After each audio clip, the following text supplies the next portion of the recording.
स्वामी जी, एक और स्टडी का मैं जिक्र कर देती हूँ। एम्स की स्टडी ये कहती है कि स्कूलों में पढ़ने वाले 47% बच्चे गर्दन, कमर और जोड़ों के दर्द से जूझ रहे हैं। भारी भरकम सा बैग अपने कंधों पर टांग लेते हैं, नहीं तो लैपटॉप का बोझ है, और मोबाइल जिस पर लगातार यूं ऐसे झुक कर देखते रहते हैं, उसकी वजह से बच्चों की रीढ़ की हड्डी में बड़ी परेशानी आ रही है। तो स्वामी जी, कौन कौन से एक तो योगाभ्यास कराने हैं, एक तो ये और योग कौन सी उम्र से शुरू कर दिया जाए ताकि आगे कोई बड़ी बीमारी उनके जीवन में आए ही ना? 3 साल की उम्र से योग शुरू कर दी जाए, और बच्चों को तो सीधा सूर्य नमस्कार और शीर्षासन से शुरू कराना चाहिए, और बैठने का पोज जैसे मैं कह रहा था सीधा होना चाहिए, और बच्चों को तो शीर्षासन। हम 3 से 5 साल के बच्चों को सब आसन कराने शुरू कर देते हैं।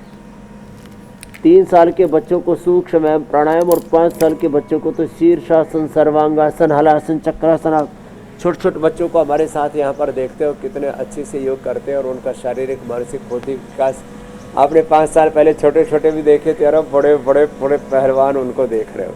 तो बच्चों को शीर्षासन से लेकर के, सूर्य नमस्कार से लेकर के, मंडूक आसन, आगे झुकना, और सुप्त वज्रासन, एक बार आगे झुके एक बार पीछे झुके। ये तो बच्चे बहुत इजीली, ऐसे बैठना बच्चों को अच्छा लगता है, ऐसे करना बच्चों को अच्छा लगता है, और यहाँ से शुरू करवाएं। बच्चों के बैठने का पोज अच्छा रखें, माँ बाप भी, और बच्चों के लिए, दोनों के लिए कहूँगा मोबाइल से दूरी बनाएं। ये मोबाइल में जो पिले रहते हैं ना, 6 से 8 घंटा समय पूरा बर्बाद हो रहा है, ये बहुत बड़ी तबाही है, डिज़ास्टर है। और इसी को मैं डिजिटल कॉलोनाइजेशन और डिजिटल डिस्ट्रैक्शन कह करके कह रहा हूँ। इससे तो बचना ही पड़ेगा। तो बच्चों को ऐसे सुप्त वज्रासन, सुप्त पद्मासन और मंडूकासन, योग मुद्रासन में ऐसे आगे झुकेंगे, और बैठने में ऐसे सीधे बैठने की आदत डालें। ये जो ऐसे गर्दन झुका करके बैठने की, कमर झुका करके बैठने की, ऐसी जो आदतें हैं ना, इनसे हमें बचना पड़ेगा। हमेशा ऐसे ही बैठना पड़ेगा, सीधे बैठे, और ज़्यादातर तो वज्रासन में बैठे जहाँ सहूलियत हो। इससे अपने आप ही रीढ़ की हड्डी अच्छी रहती है। तो छोटी छोटी बातें रीढ़ की हड्डी के लिए मैं बोल रहा था, ये एक्यूप्रेशर का पॉइंट ये बड़ा ज़बरदस्त है। या ज़्यादा हो जाए तो फिर यहाँ से भी, और पूरे रीढ़ की हड्डी से लेकर के पूरे शरीर के नस नाड़ियों में सुन्नपना और जो है ब्लड का सर्कुलेशन कम हो जाता है। तो यहाँ से 1 2 3 4 5, ये 5 के 5 रीढ़ की हड्डी के लिए, पूरे नस नाड़ियों के लिए ज़रूरी है।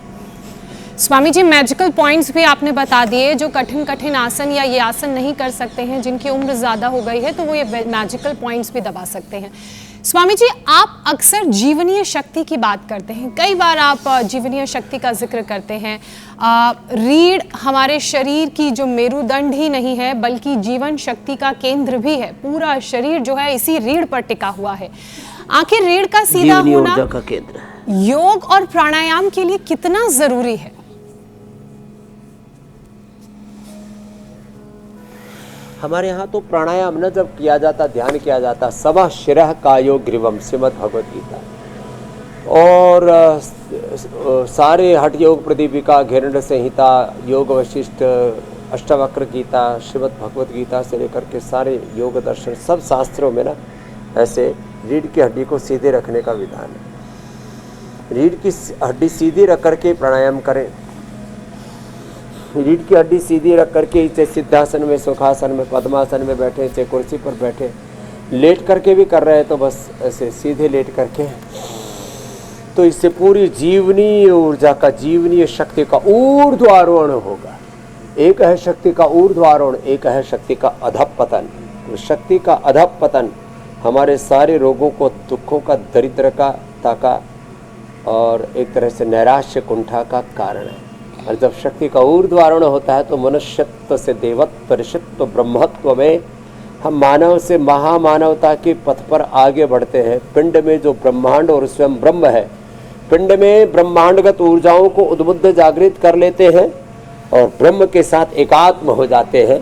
ये महिमा है योग की। तो रीढ़ की हड्डी को सीधा रख करके